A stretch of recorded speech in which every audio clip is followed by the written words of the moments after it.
I remember looking up to the hill across the river, and I saw somebody, actually with a machete, cutting someone. And we were all like, wow, something's happening here. They're going to kill us. And somebody was screaming. People were screaming all over the country. The genocide had begun.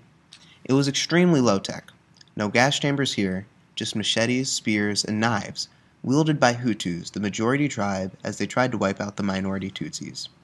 There were no organized roundups as there had been in Nazi Germany. Tutsis were slaughtered in their tracks, wherever they were found. The killing fields were everywhere, and when it was over, 3 out of every 4 Tutsi in Rwanda had been killed. That day, on the way, we saw many things: stealing, people killing each other. So we all got up on the roof. The children, they were children then, all the girls from that area, we all went up on the roof to see what was happening. We saw all this and worse happening. After some time, the military came. They shouted to us to come down, otherwise we would be shot at.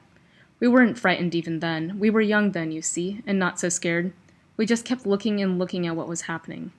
People were looting and throwing things around.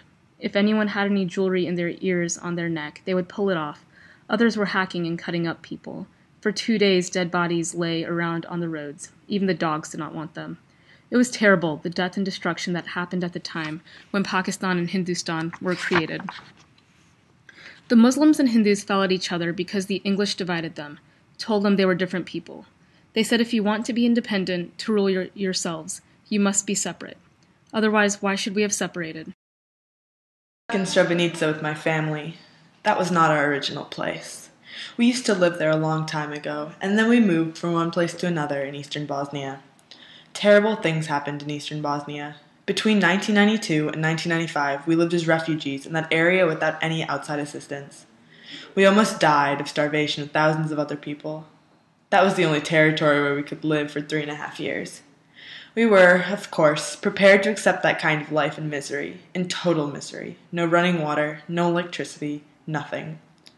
What happened in July 1995 was the final episode of genocide, of mass killing, of mass murder.